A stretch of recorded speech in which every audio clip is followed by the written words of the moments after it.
सलामकुम दोस्तों। तो चलिए शुरू करते हैं आज का second last episode 31 lesson number 31 दोहा। ठीक है, इसमें एक ही दोहा है और वो ज़फ़र गोरखपुरी के हैं। दोहा एक ही है और ये ज़फ़र गोरखपुरी के हैं। ठीक है, सबसे पहले जानेंगे दोहा क्या है, इसमें कौन सा टॉपिक हुआ करता है, इसमें क्या क्या होता है। उसके बाद ज़फ़र गोरखपुरी ये मुख्तसर तारुफ जानेंगे। तो दोहा किस ज़बान का है? तो दोहा हिंदी ज़बान के कदीम सिन्फ़ सुखन है, यानी पुराने ज़माने पुरानी किस्म है हिंदी की। ठीक है, हिंदी ज़बान की ये भी एक गज़ल गीत की तरह है।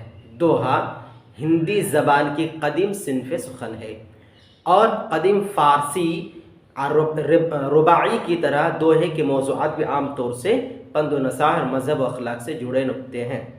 ठीक है, इसमें किस तरह की बातें होती हैं? इसमें भी नसीहत की बातें होती हैं, इसमें भी एक दूसरे से मिल मोहब्बत, एक दूसरे के साथ मिलकर रहने, अखलाक और किरदार के बारे में इसमें बात होती है। तो पहली बात क्या है, दोहा किस ज़बान की होती है?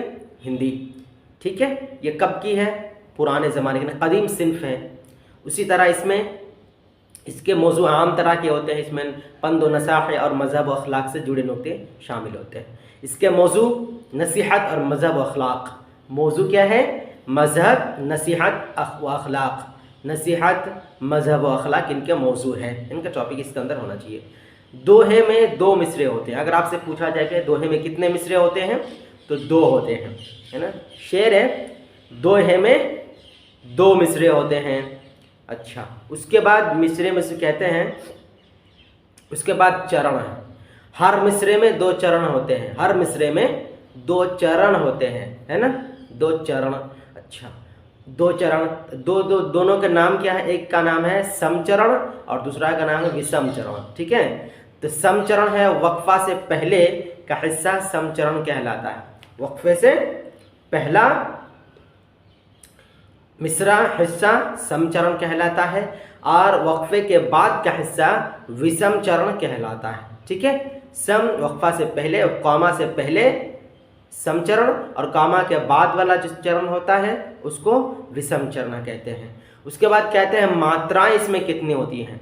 सम चरण में मात्रा कितने होते हैं और विषम चरण में मात्राएं कितनी होती हैं। तो चले, तो सम चरण में 13 मात्राएं होनी चाहिए। सम चरण में 13 मात्राएं होनी चाहिए, वजन होने चाहिए। ठीक है, 13 मात्राएं होने चाहिए। ठीक है, मात्राएं होने चाहिए। और विषम चरण में 11, सम चरण में 13 और विषम चरण में 11 मात्राएं होने चाहिए।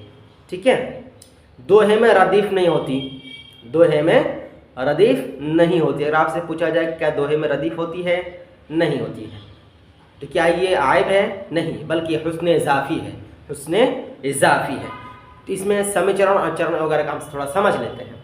ठीक है, जैसे तारे छू जुगनू पकड़ रज सपनों के खेल, रात की इतनी उम्र है दिए में जितना तेल।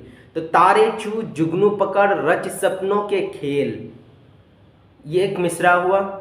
रात की इतनी उम्र है दिए में जितना तेल, ये दूसरा मिसरा। दोहे में दो मिसरा हो गए।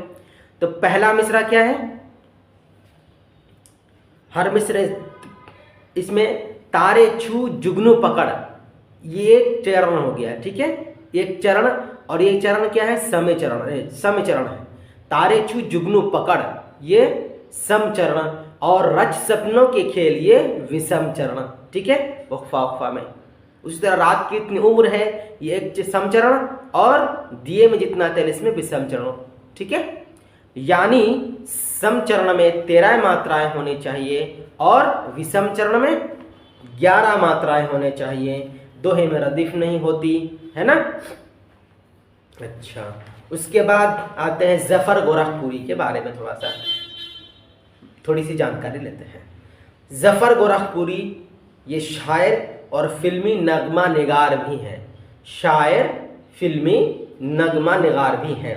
इनकी पैदाइश 5 मई 1935 में गोरखपुर यूपी के अंदर बदौली बाबू गांव में हुई।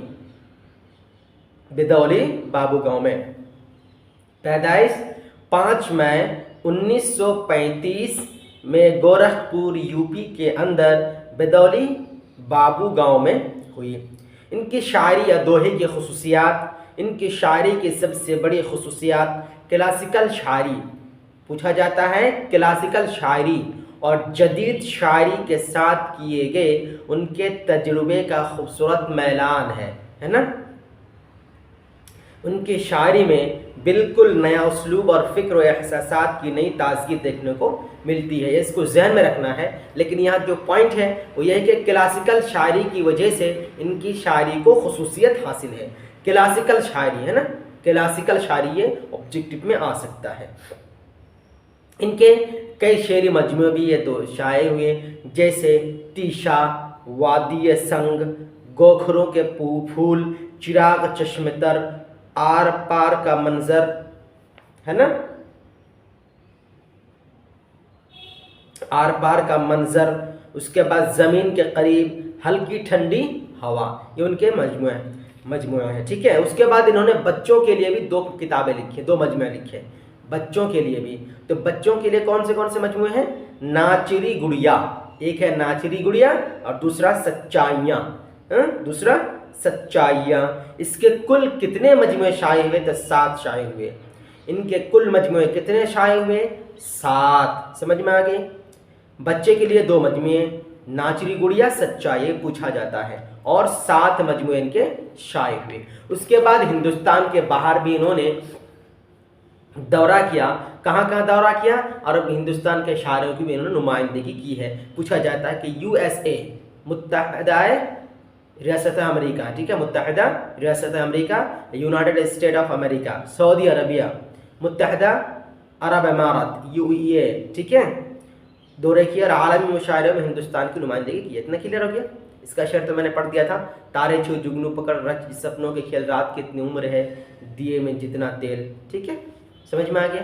इतना जहन में रखिएगा। हम बार बार दोहरा रहे हैं कि आप मुख्तसर में ज़्यादा ध्यान दीजिएगा और हाँ पढ़िएगा। अगर समझ में नहीं आएगा तो किताब पढ़िएगा, लिखिएगा, पढ़ करके उसको याद करके लिखिएगा।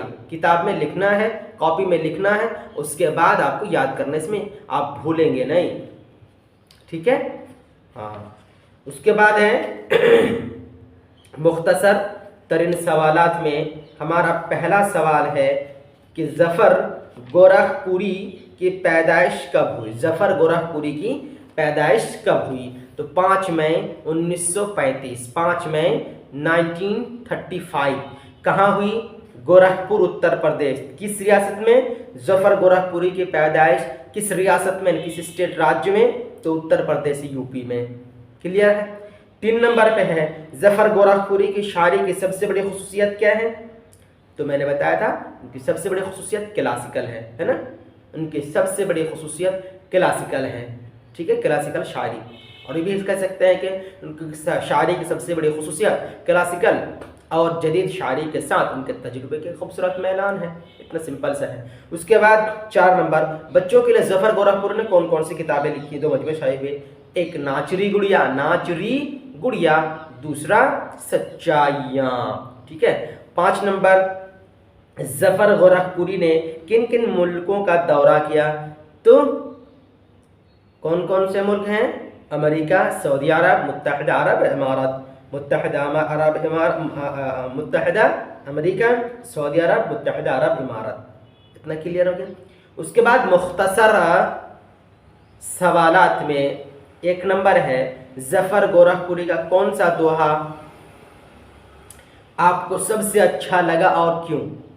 इसको जहन में रखना है। सबसे अच्छा, तो इससे बढ़कर और क्या रिश्तों की पहचान, इससे बढ़कर और रिश्तों की क्या पहचान, गिरे कुल्हाड़ी पेड़ पर और मैं लहूलुहान। ये 7वां शेर है, दोहा है जो सबसे अच्छा लगा मुझे। 7वां दोहे अच्छा लगा क्योंकि इसमें रिश्तों की असल पहचान बताई गई है। रिश्तों की असल पहचान बताई गई है। कौन सा शेर? 7वां शेर, दोहा अच्छा लगा। क्यों लगा? क्योंकि इसमें रिश्ते की असल पहचान बताई गई है। ठीक है। उसके बाद 2 नंबर, 5वें दोहे में शहरों के बनबास से शायर की क्या मुराद है ना? शायर की क्या मुराद है? तो क्यों? तो पांचवें दोहे में शहर में भीड़ भाड़ बेचैनी ज़्यादा है, जिससे दो पल सुकून नहीं मिलता, जिस तरह वनवास में चैन नहीं मिलता। समझ में आ गया? जिस तरह शहर में भीड़ भाड़ और चीख और पुकार की वजह से सुकून नहीं मिलता, उसी तरह जिस तरह वनवास में चैन और सुकून नहीं मिलता। आगे कभी भी किसी वक्त वाइल्ड एनिमल का अटैक हो सकता है, हमला हो सकता है कभी भी, है ना, खूंखार जानवर का। समझ में आ गई? हाँ। उसके बाद 3 नंबर पे है, पेड़ पर कुल्हाड़ी गिरने से शायर किस तरह लहूलुहान हुआ, है ना। 3 नंबर, रिश्ता इतना मजबूत होना चाहिए। इसका मतलब है कि रिश्ता इतना मजबूत होना चाहिए कि जिससे अगर किसी एक रिश्ते को अगर कोई तकलीफ पहुंचे तो दूसरे रिश्तेदार उसको महसूस करे, है ना। तो ये रिश्ते की पहचान होनी चाहिए। दूसरों को उसका एहसास होना चाहिए। जैसे कोई कुल्हाड़ी अगर किसी दरख्त पर पड़े तो सारे तो लगे कि मैं ही लोहान हो रहा हूँ, है ना। कहीं एक पड़ता है तो पूरे ब्रांच वगैरह में तकलीफ होती है, मर जाता है। इस तरह होना चाहिए। 4 नंबर, बच्चों के टीवी ज़्यादा देखने पर शायर क्यों दुखी है? क्योंकि टीवी की वजह से बच्चे किताबें पढ़ने पर कम वक्त देते हैं, जिससे किताबें यूं ही पड़ी रहती है, इसलिए दुखी है ना। टीवी देखने की वजह से किताबें यूं पड़ी रहती है, उस पर ध्यान नहीं देते हैं, ज़्यादा टीवी देखते रहते हैं, इसी वजह से दुखी है। 5 नंबर, कंप्यूटर से क्या नुकसान पहुंचा?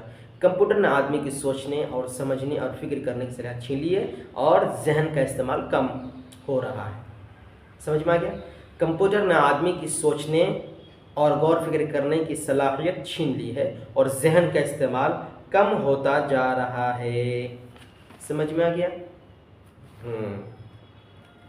तो आज के एपिसोड हम यहीं पर ख़त्म करते हैं।